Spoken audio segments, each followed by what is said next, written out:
दर्शकों नमस्कार। इस वक्त हम न्यू डीसी ऑफिस सोलन में मौजूद है और आप मेरे पीछे देखेंगे कि यहाँ पर आज जो पटवारी कानूनगो महासंघ है, इनके जो तमाम अधिकारी है सोलन विंग के, वो यहाँ पर अनिश्चितकाल हड़ताल पर बैठे हैं। क्या कारण है, क्या मुद्दे हैं, वो तो आप सभी को पहले ही मालूम है कि जो स्टेट कैडर करने को लेकर इनकी जो एक मांग है वो रद्द की जाए, यही इनकी मांग है। इनसे बातचीत भी करेंगे, अन्य भी इनके कुछ मुख्य मांगे हैं उन पर भी चर्चा करते हैं। और लगातार जो इनका ये मुद्दा गरमाता जा रहा है, इसको लेकर आपका क्या कहना है? क्या ये जो स्टेट कैडर है वो लागू होना चाहिए? आपकी राय भी हमारे लिए बहुत महत्वपूर्ण है। आइए जो इनके प्रतिनिधित्व करने वाले लोग हैं उनसे बातचीत करते हैं, उनका इस विषय को लेकर क्या कहना है। मैं प्रतीक दत्त शर्मा, तहसील इकाई सोलन का प्रधान और संघर्ष समिति का सचिव। आज जैसे आप सभी को पता ही है, पिछले 7-8 दिनों से हमारी अनिश्चितकालीन स्ट्राइक चली है और जैसे ही नोटिफिकेशन हुई है हमारी स्टेट कैडर करने की, तब से हम इसका विरोध कर रहे हैं। पहली बात हमें समझना होगा कि क्यों एक जो बहुमूल्य अंग पटवारी और कानूनगो हमारे राजस्व विभाग के हैं, क्यों इनके कैडर के साथ छेड़छाड़ नहीं हो सकती, और ये फिजिबल भी नहीं है, ना जनहित में है। हमने सरकार से भी बहुत सारी वार्ता में अपने तथ्य रखे थे, उनको अवगत भी कराया था कि सबसे बड़ी बात है, अब तो शायद आमजन को भी सबको पता है कि लैंग्वेज बैरियर कितनी बड़ी चीज़ है। अगर तो हमारा पब्लिक डीलिंग से कोई कार्य नहीं होता, सिर्फ और सिर्फ हमने लैपटॉप्स या कंप्यूटर्स या फाइल्स इन्हीं पे काम करना होता, तब तो हमें कोई आपत्ति नहीं थी। पर आपको पता है कि सिर्फ और सिर्फ पटवारी कानूनगो ऐसा एक अंग है, एक समाज में इतना ज़रूरी एस्पेक्ट है कि आपको सबसे पहले किसी भी आपदा में हो, कोई भी आपका कार्य हो, शुरू ही उनसे होता है। कोई 10 to 5 जॉब नहीं है। आप आपदा में ले लो, किसने सबसे बेहतर काम किया है आपको पता ही है। आपने पिछले कुछ समय पहले 2 साल पूर्व जो आपने देखी है स्थिति, कितने बढ़ चढ़ के सबने काम किया। वो इस वजह से ही कर पाए क्योंकि वो वहाँ के बाशिंदे थे, वो वहाँ के लोकल थे, इस वजह से एकदम से प्रोवाइड करवा पाए जो भी चीज़ें हैं। मान लो किसी भी यहाँ के किसी और जिला में कार्यरत होता है कोई पटवारी कानूनगो, तो वो इतनी फिजिबिलिटी से और इतने अच्छी तरीके से अपने काम को अंजाम नहीं दे पाएगा।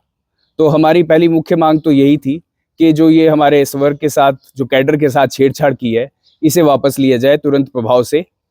और भी बहुत सारे तथ्य हैं, हमारी और भी बहुत सारी मांगे हैं। हमारा चार्टर लगा है, बहुत सारे हमारे साथ सभी भाई बंधु बैठे हैं इसी मांग को लेके कि जब हमने अपने ऑप्शन से इसको सिलेक्ट किया था कि हमने आना ही डिस्ट्रिक्ट कैडर में है, तो ये कुछ सोच समझ के किया था। हमारी जितनी महिलाएं हैं उनका तो इस जॉब से ही विश्वास उठ जाएगा। नए जो यूथ आ रहा है वो कोई भी नहीं चाहेगा कि उसमें आए। कोई भी अपनी बहू बेटी को ऐसे पटवार खानों में नहीं भेजेगा जिसकी छत टपक रही है, जहाँ शौचालय नहीं है, जहाँ सिक्योरिटी की कोई गारंटी, ना बिजली है ना पानी है। मैं सिर्फ और सिर्फ आपको किसी अर्बन उसके नहीं बोल रहा हूँ, आप रूरल में जाएं, आप किसी भी पटवार खाने की हालत देखें, 100 में से 2 या 3% ऐसे होंगे जो सब चीजों से लैस होंगे। उसमें भी ब्रॉडबैंड और ये फैसिलिटीज नहीं है। इन सब के अभाव में भी हम सब कार्य कैसे कर पा रहे थे? क्योंकि हम वहाँ के लोकल थे। हम अपने जो हमारी गुडविल है उससे जनरेट कर रहे थे इन चीजों को, तब जाके कार्य हो रहे थे। पर जो सरकार ने ये अभी कैडर के साथ छेड़छाड़ की है, अगर यही चलता रहा तो फिर मुझे नहीं लगता कि कोई अपना 20% भी दे पाएगा, क्योंकि इतने अभाव में जो कार्य हो रहे थे वो सिर्फ और सिर्फ तब हो पा रहे थे जब वो वहाँ का रहने वाला था। और हमारे, आपको सभी पता है, जो आजकल सारे ही बहुत अच्छे पढ़े लिखे हैं, कोई 5-5, 6-6 जॉब्स ऑप्शंस थे सबके पास, इसलिए ही सिलेक्ट किया उन्होंने, इसलिए ही आए। मोर ओवर जो हमारे फौजी भाई हैं उनको लिस्ट ऑफ जॉब्स ऑप्शन थे जब वो अपना फौज छोड़ के, जो अपना नेशनल कैडर जो बॉर्डर में सेवाएं दे के वापस आए हैं, तो उन्होंने इसलिए ऑप्ट किया कि ताकि वो अपनी घर की मजबूरियां देख पाएं। जिन्होंने भारत माता की रक्षा के लिए आगे तत्पर रहे, उनके साथ भी बहुत बड़ा धोखा है। उन्होंने भी तो सोचा था कि वापस आके अपनी फैमिली देखे, नजदीक में रहे, इसका भी लाभ उठा सके, पर शायद ये भी नहीं चाहती है सरकार। क्या कह सकते हैं इसमें? तो इसी वजह से हमारा मूल विरोध तो यही है। हमारा एक बहुत बड़ा मुद्दा अपना कोटे बढ़ाने का भी है, जिसमें कि आपने पूर्व में भी मीडिया बंधु के माध्यम से भी आपने पूर्व में भी बहुत बारी देखा है, इसके फैक्ट्स के बारे में जाना है कि ऐसा चैनल जिसमें केवल और केवल 60% आपकी प्रमोशन चैनल, ऐसा तो कहीं नहीं है। और एक दूसरे डिपार्टमेंट को आप 120 से लेकर 40% प्रमोशनल कोटास दे रहे हो, तो ये किसी भी कॉन्स्टिट्यूशन में नहीं है। ऐसे अनकॉन्स्टिट्यूशनल चीजें नहीं होनी चाहिए मेरे हिसाब से भी। मैं बहुत अभी छोटा हूं इसको, पर इतनी छोटी बात मेरे को भी समझ आ रही है, तो बड़ी बड़ी लोगों को और बुद्धिजीवी लोगों को मैं नहीं समझता कि ये चीजें पता नहीं है, और पता नहीं किस प्रेशर से चलते और क्या करके ये इसे नहीं कर पा रहे हैं। एक प्रमोशनल कोटे का भी बहुत बड़ा मुद्दा है हमारा। मेन चीज हमारी यही थी कि जो हमारी मूलभूत सुविधाएं हैं वो प्रदान की जाए, उस पर चर्चा की जाए, उस पर वार्तालाप की जाए। परंतु उन सबको सेट असाइड रख के इन्होंने रातों रात एक नोटिफिकेशन निकाल दी, जो कि किसी भी उससे हमारे हित में नहीं होके, हमने हमेशा जनता का काम किया है, जनता हित में भी नहीं है। आप थोड़े टाइम बाद किसी भी उससे जाएंगे, ये वैसे हमारी हड़ताल अभी जब तक कोई वार्ता वगैरह नहीं होती या बीच का रास्ता नहीं निकलता तब तक चलती रहेगी।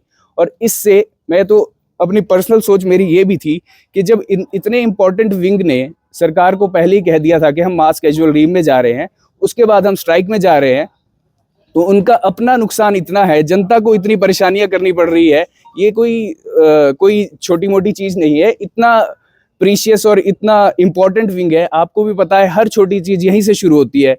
तो इसकी स्ट्राइक पे जाना बहुत बड़ा नुकसान है जनता को, प्रशासन को, फाइनेंशियली तौर पे भी बड़ा नुकसान है। आजकल हमारे हिमाचल के फाइनेंशियली भी बहुत सुनने में आ रहा है, और बहुत ही आपको सब अवगत है, किसी को बताने की जरूरत नहीं है इससे। तो हमारे रेवेन्यू डिपार्टमेंट दिन दोगुनी रात चौगुनी तरक्की करके सरकार से कंधा से कंधा मिला के चल रहा था, और अब हर मुकाम पे फाइनेंशियली हेल्प भी कर रहा था। जब से चार्जेस बढ़े हैं, रजिस्ट्री का ले लो, आप फीसिस का ले लो, हम लगभग 700% हाइक दिया है हमने इसमें, जो हम पहले देते थे उससे ज्यादा इतनी हमने फीसिस प्रोवाइड करवाई है गवर्नमेंट को। तो अभी जो स्ट्राइक चली है, तो इससे नुकसान भी तो बहुत है। तो गवर्नमेंट को पहले ही समझना चाहिए था कि ये इतना इंपॉर्टेंट वीक स्ट्राइक पे जाने वाला है, इनको रोको, इनकी डिमांड सुनो, इनके साथ वार्ता करो। अच्छा हो सकता है मैं अपने हित की बात करूं, तो कोई बीच का रास्ता निकालते, कोई वार्ता करते, कोई बात करते, पर जो एक तरह से थोड़ा ये रवैया ठीक नहीं लगा किसी को भी। इसी वजह से किसी को शौक नहीं है स्ट्राइक पे बैठने का, ये मजबूरी है हमारी, जो हमें डिमांड्स को लेके ऐसे आना पड़ा। आपने एक बात कही लोकल लाइट्स होने की, कि आप अपने जो संसाधन थे आप वो यूज करते थे।